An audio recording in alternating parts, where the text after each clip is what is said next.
Hello everybody, my name is Esty and welcome to my channel.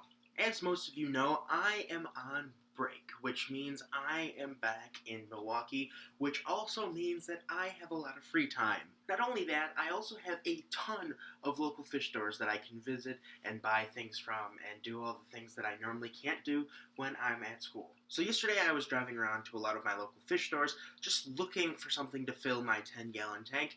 It was just sitting there with one little betta in it, and that betta can be moved to a different tank, so I pretty much had one 10-gallon tank available. I didn't know what I was going to put in there. I was thinking about putting in a small goldfish and raising it up so it can go into a pond in a couple of years, but I really didn't know what I wanted to do with this 10-gallon tank. At my local fish stores, they have a lot of very pretty goldfish. I found a small ranchu I was going to buy to raise out of that 10-gallon, but I decided against it specifically because I already have 6 other goldfish. So I have a lot of goldfish, and I have guppies, and I have bettas, but what else could I put in a 10-gallon tank?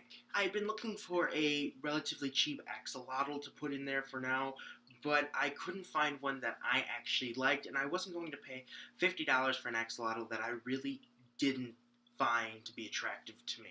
Of course, all my local pet stores have axolotls, and they were beautiful. They were just not something that I was really drawn towards. I didn't see something that just drew me in, and I just knew I had to have it. So it kept me looking, and finally I walked into one of the local fish stores, and as I was walking around, I saw something, and it just caught my eye. It's something that I really wanted. I've kept this animal before, long before I was on YouTube. I kept this animal, and it is interesting, to say the least.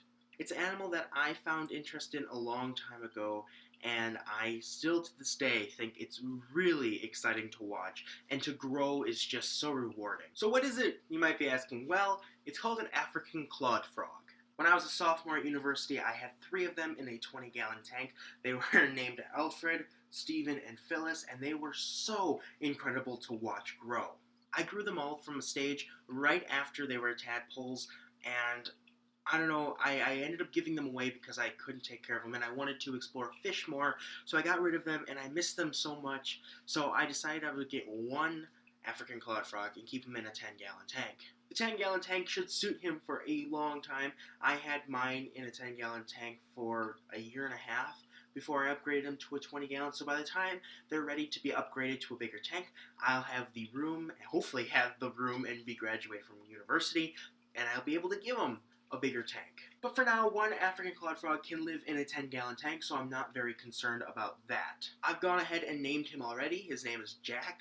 I don't know if it's a male or female. It's going to take a little while before I can sex them. Now I'm going to tell you a little bit about African clawed frogs, because I think it's important that people know this information. African clawed frogs are often missold. They're sold as African dwarf frogs, and African dwarf frogs are probably about that big, maybe 2 inches long, and stay about 2 inches long.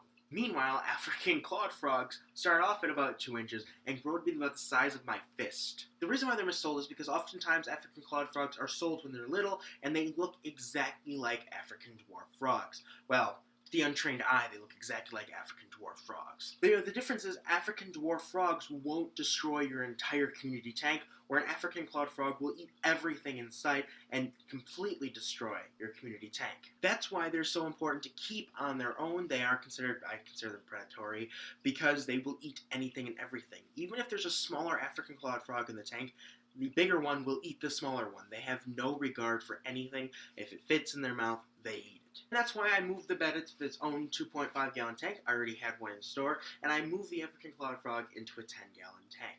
African clawed frogs have a really simple diet. When I bought my African clawed frog from my local fish store, they tried to sell me these little tiny pellets, and they said they could live off of them for a year. That is simply obnoxious, because that cannot happen. When my friend got her first African clawed frog, they told her the exact same thing, and unfortunately she followed their advice. Her female African clawed frog was 4 months older than my male and was half the size. It ended up stunting her because she wasn't getting enough nutritional value off of the instructions that the local fish store gave her. So when I got my African clawed frog, I made sure to vary the diet right off the bat, because I want to make sure that my African clawed frog gets the most nutrition it possibly can.